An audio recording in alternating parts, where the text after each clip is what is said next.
Practice has gone really well.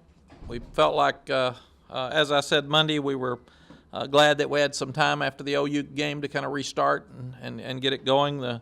Adrian Phillips and Dalton Santos have been practicing, and they should be ready to go on Saturday. Josh Cochran is still being evaluated, and that'll probably be a game time decision. You start looking at what Gary Patterson's done at TCU in his 13 years, and it's been amazing with 119 wins. And you go back and look at this year's team, he's played the hardest schedule so far in our league. You go back and he played LSU out of conference, who was a very difficult game to open up with. And then he's played OU, Texas Tech, and Oklahoma State have been the other losses. He beat Kansas at home, and all four of those losses have been outside of their stadium. So to me and to our staff and team, they're a much better team than perceived, and we've got our hands full on Saturday. When you start looking at last year's game, we had 86 yards rushing. They had 277. They forced 4 turnovers, and we forced 1. So they were a much more physical team than us last year, and that'll be one of the fun things to watch Saturday night. We ran the ball well against OU. Can we continue to have balance and be patient with the running game and use the play-action pass like we did against OU, against one of the best defensive teams in the country, not just against the run, but defensive teams in general, because they've intercepted 13 passes. So, and can we stop the run, regardless of which quarterback comes? They're going to run the same offense regardless, because that's it's Gary's offense and Gary's defense, and they do what they do. So we won't know about Paha, whether he's going to play or not, but Boykin ripped us last year, and he really hurt us on third down runs like Richardson did at Iowa State. So we've even used Jalen Overstreet some this week to portray Trevon Boykin and get somebody with speed coming out of the backfield on quarterback draws and being able to scramble and hurt us downfield. Questions? Mack, a lot of the running backs and offensive linemen said you want to run it right at TCU this week. They kind of use that phrase, run it right at. How much confidence did that Oklahoma game give them to actually do that? I think because we ran it right at OU and we were successful, that's where that came from. It's not going to be any different. It's just that's who we are. We're a downhill power running football team, and the option stuff we had with David, we don't have with Case. So it is more of a power game now than it even was when we started the season. But I think it's a great matchup, and last year they won the matchup, period. I mean, we did not run the football well against TCU last year, and if you look at it, nobody's run it well this year. The teams a couple of teams have gotten near 200 yards, but they had to run it a whole bunch to get that yardage, and they've held a lot of people under 100. So what's the biggest challenge in getting there, in being successful in that aspect? Being balanced. You can't give up on the run too soon, because it's not going to be easy, and they don't make it easy. You just watch the video. They're very good in their front seven, and they're very athletic in the back end. So you've got to continue to pound it, and you've got to give it to Jonathan and Malcolm enough that they make their 4 yards, and then that 4 yards becomes 6 and 8 as the game goes on. And Gary's defenses have been tough. They've been hard to do that against. A lot of people give up on them, and that's why they've intercepted the 13 balls. As they get you in second long, they get you in third and long, and then disrupt the passer and have a lot of poor throws. Mike, do you think TCU'd be a lot better in their first year and a half in the Big 12? They were so strong in their other leagues. They've had a lot of injuries. They've had some tough things happen off the field. They lost their quarterback to start the season. So I really felt like that Gary's hung in there, and we were a big win for him last year at the end of the year when we were still in the conference championship race. And I think to make a decision on what his team's going to do this year this early is not fair, because they've played 3 of the toughest teams in our league. You got so many good offenses in this league, and his defense is pretty much able to withstand them. What does he do defensively? And obviously he's done it for a whole career that allows him to be able to stop powerful offense. They are who they are, and they haven't changed it at all. He basically has been the defensive coordinator for years. His old coach is with him, and they know exactly what they want to do. They recruit to it, and it never changes. It hadn't changed in the 13 years he's been there. They're still doing the same stuff. They're not going to fool you.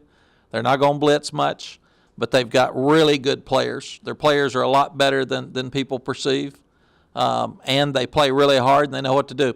And they respond to it. They totally have bought into what Gary does defensively, and I think that's why they're so good. They're not going to change. and they're not going to worry about you. Regardless of which video you put on, same guys playing the same way. And you know what they're going to do, and you still have trouble moving it, which is a true credit to them. I think they coach defense, and their teams play defense as good as anybody in the country. Mack, you've been telling your team how good it could be, but one thing, when you beat Oklahoma, that they did it, and that's different than hearing it from a coach. How much confidence does that give them, because it's going to be a very hostile environment forward?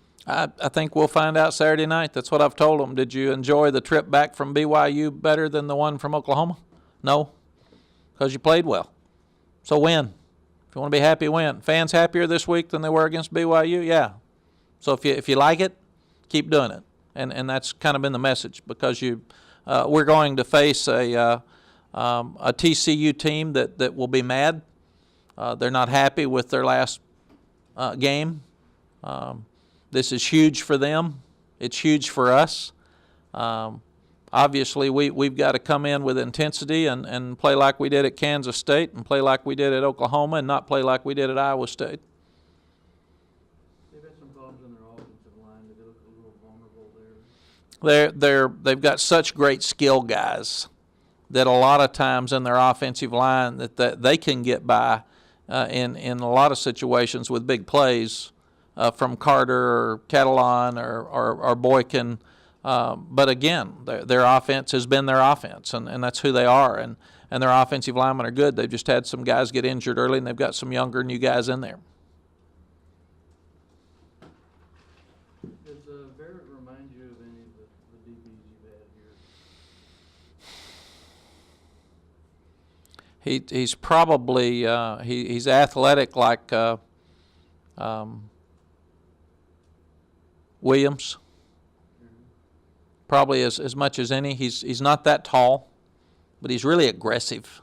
And Aaron was that way. He would fight you and push and shove. And this guy is a very aggressive, confident player. He'll be a #1 draft choice, our guys feel like. Matt, can you talk about what Malcolm Brown does for this defense, the defensive tackle? I know Carrington was saying on Monday, he said if we had 10 guys that showed up every day like Malcolm Brown, would be the best defense in the country. How do guys react to what he brings every day? Malcolm never speaks, keeps his mouth shut, and he goes out there and every drill and every play plays the same way, and he plays older. It's one of the things. He took a huge leap from this time last year, and I think he's playing as good as anybody in the country at that position, and it's just really helped us up front. Was there a point where you saw the light come on for Chris Whaley at his spot? Yes, you saw him last year chase down screens and draws, but you didn't see him playing with his hands, playing with low pads. He didn't play as well inside as he did when he would get outside, because that's who he was. He was more of a finesse defensive tackle, which is hard to be, even though in this league you could get by with it some. But right now he's playing well, and I think he'll be a draft choice at the end of the year. He's helping his stock that much. And Chris has become one of the best leaders on the football team. When things aren't going well, he and Jackson Jeffcoat are the two that speak up front. Dalton Santos is the one that speaks up in the middle since Jordan's out. And Quandre Diggs and Adrian Phillips are the two that speak up in the back end. So, but Chris has really taken a leadership role, which he had never done before. Henry Melton was obviously, till his injury, was having a great career. Do you see any similarities besides their running back background? No, I do, and Lamar Houston would be in that same group, because Lamar Houston was a high school running back. So all of those guys, and you go back to the Alabama Coach Bryant years, all those guys recruited all the fullbacks and all the quarterbacks they could, because they had unlimited scholarships, and then they just let them grow into whatever. So Coach Bryant had some offensive and defensive linemen that were fullbacks in high school. And those guys, they grow into those positions, but they're really athletic. Corey Redding is different, but he was a linebacker, moved to defensive end, and moved down. Linebackers playing up to expectation now, Coach, or is it a credit to Coach Robinson to put him where they're supposed to? I think that Greg has done an amazing job of meshing with the other three coaches to get us where we were 2 weeks ago, and now we've got to do a better job with Trevon than we did last year, or than we did at Iowa State with the creases when he scrambles, because that's where he hurt us so much last year. The linebackers continue to improve, but we've still got some work to do there, and Greg knows that. But I really think that the timing was good for our defense to have a week off after they were able to play for 4 weeks and kind of regroup, reevaluate, and start over again, because they've got 10 days now to prepare for Saturday, and that's really helped us. They have a lot of design runs for Boykin. Yes, they do. He can run option. He can, but where he hurt us so much last year was off schedule. He made time and time again where he'd make a first down on third down, like Richardson did at Iowa State, and he's faster. I mean, he is really, really hard to tackle in space. So even if you get a linebacker spying on him or a defensive lineman, they're not going to tackle him, and that's the problem he gives you. He is really athletic in space and powerful. He's not that tall, so he's got strong legs and he's hard to tackle. Would it surprise you to see them both this weekend, or expecting one or the other? We really don't know. You know, and what we've done is we've prepared for the TCU offense, and then you'll tweak things if one or the other is in there, because even with Casey's broken arm, you wouldn't see him running as much as you would if he was totally healthy. Can you give your quarterbacks anything new with you? Tyrone's had a good week. He really wasn't ready to play against Iowa State. We thought he was some better against Oklahoma, but he's had a good week, so we would be the most comfortable all year putting him in this weekend if we needed to, that we have been. And Jalen would still have his package, so he might even go in the game first, just if Major decided to put him in, he and Darryl. But if Case came out of the game for a significant reason or amount of time, Tyrone would go in. 16 years, Coach, I've seen you blow out a lot of teams. Has anyone ever accused you of bullying? No, and in fact, I talked to Tim the other night and said I wish somebody would. That hadn't been a problem for me lately. But I go back to the championship game in 05 with Colorado. We're sitting there 70 to 3 at the end of the third quarter. I got a friend on the other sideline where he's got pressure on him, and it gets out of control. And sometimes there's absolutely nothing you can do about it, and you don't want to tell your young guys not to compete. So it's a very difficult thing. What I do know about Tim is he's got integrity. He's a class guy, and he would never do anything to embarrass or hurt another team. He's got great sportsmanship. You're friends with most of the high school football coaches. You kind of follow all the stuff that goes on, don't you? Yes, I do, and I mean that's part of what the head football coach at Texas should do is be involved in high school football in this state. And I'm very involved with DW and the association and Joe Martin and all the coaches, and we'll call and talk at different times about how you handle situations and what you do. And it seems to me like that both coaches handled this situation very well.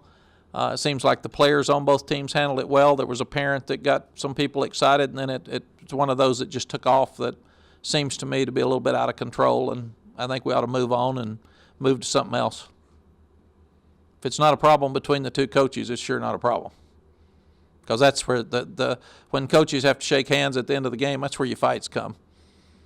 And you can see there's some conversations last 30 seconds and some last 1 second. And some would rather not go speak, but they have to, and you can tell that when they do it like this. So, but I've always thought the coaches understand it better than anybody else, and those two coaches understood the situation. So, All week last week, Mack, coaches on the road recruiting. Did y'all notice any noticeable buzz, I guess, recruits after the home game? we really did. That's the one thing about that game that has really hurt us for the last 2 years.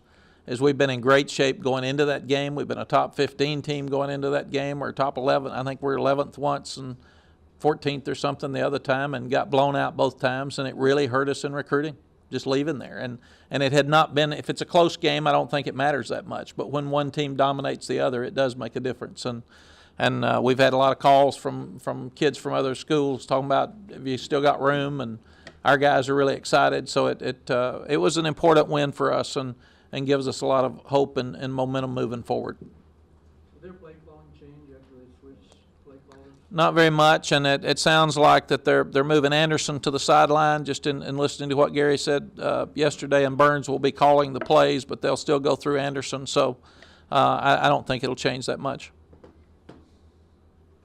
Mack, obviously at BYU, with Taysom Hill doing what he did was a low point for the year. How much better prepared to stop a running quarterback is the defense now versus week 2 when that happened? I think we're much more prepared, especially for option. You saw it some with Sam's at Kansas State. We weren't prepared by Ole Miss. I put our defense in a really difficult spot and our team in a difficult spot by the decision I made. And 3 days of practice against an option offense with an older quarterback and speed is not enough to try to tie something together when you're just all over the place the week before at Brigham Young. Our staff and I felt disappointment in Sam Richardson's yards. We had not seen him do any of that, so he really hurt us on third down way too much, and we did a better job the second half. I thought we really did a good job of not allowing Blake Bell to run north and south, and even when he got outside, we had enough people chasing him. And that's the thing that hurt us last year. Trevon would step up and run for 15 yards untouched, and it really hurt us. So it'll be a real challenge this weekend, but hopefully we're in a lot better place right now than we were earlier in the season. I've just really been impressed with Greg Robinson. His relationship with Dwayne Akina, I think it's even better than it was when he was here before. And those four have just meshed and really feeling good about themselves. And when your staff is feeling good, your players feel more confident. And those guys liked the way they played defense against Oklahoma. They didn't like the I think you could take really 3 plays defensively. The first play on the reverse, we missed some tackles at Oklahoma. The stretch play right before the half that they just walked into the end zone untouched, and the screen at the end of the game were 3 plays that we didn't tackle well. Other than that, we tackled well in space, and it just shows you it's about fundamentals, and it's about attitude, and it's about confidence, and they're showing that more and more, and hopefully we'll see that Saturday. Greg, when you first got in, he said that he basically kind of just dumb it down, basic, and run a little bit of what was previously installed. Is it to the point now where he's actually gone ahead and put in some of his stuff and more of his own fingerprint on the defense? He did. There were some a front that he put in for Oklahoma and a blitz or two that he put in for Oklahoma that we weren't using before that really were successful. But this is getting more of his prints on it, and I think we're still 5 weeks, so it's still not like he's been involved with us a long time. But the biggest thing is there's a different buzz at practice right now with their confidence, and they're chasing the ball better. And again, they're when I'm watching Saturday, tackling's horrible across the country. When you look at tackling in general in college football right now, and that's something that I really feel like Greg and our defensive staff has improved a whole lot since the BYU game. Is Greg so energized he wants to keep coaching beyond this year? You know, I've been worried about TCU. I didn't even ask him. I would think so. He's a very young 62. When I called him this summer and said, "Can you help us as an analyst?" Yes. He didn't ask me how much we were going to pay. He didn't ask me anything. He just said, "Yes, I want to do this." And he's a ball coach. That's what he does. So I would think he would want to keep doing it. Like I said, he and Dwayne they're still making notes on the way to the stadium on Saturday. They're trying to get on the same page. So we haven't had much time to visit. Matt, with your true freshmen, the guys that haven't played yet, is it the point now where you go to those guys and tell them they're probably not going to play, or are there a couple of guys that you tell them, "Hey, are you ready because we might use you"? How do you handle it? What we have told them is it's not like the old days where halfway through the season you're definitely redshirted, because we're hoping we'll get Bryant Jackson back, for instance, in a couple of weeks, and that would help us with depth, and that would help us with special teams. But special teams is where you get killed. And if you get so many guys hurt with a sprained ankle or a shoulder or something, and you can't cover kicks at the end of the year, it just kills you. So all of those guys know that they may still need to play, and we're really less than halfway through the season, because you hope there's a bowl game involved, and then you got 7 more games. So the guys need to be ready to play. That's why I'd love to see the NCAA continue to look at letting them play some and not cost them a full year, because that's what happens now in the next 5 or 6 weeks is you need guys to cover kickoffs or cover punts, and and you don't have anybody out there, so you have to put a guy that's too tired, that's playing too much in there if another guy gets hurt, or you have to put somebody in there with a sore ankle or something, and it's just not, it's not healthy. David Ash isn't doing it anymore. He is coming. He came to a meeting yesterday, so he is in with Major. He's meeting with Major every day now, so he is making progress. But he will not go to TCU. Got time for one last one if there is one? And we haven't been a team that takes injured players, so that's just not been who we are. And some people do, and we just haven't. We actually talked about it. Should you take Jordan Hicks to help coach the young linebackers, and then do you take Bryant Jackson? Do you take, who do you leave out? So it gets to be a difficult thing when you start looking at that. So we've just taken guys that are going to play.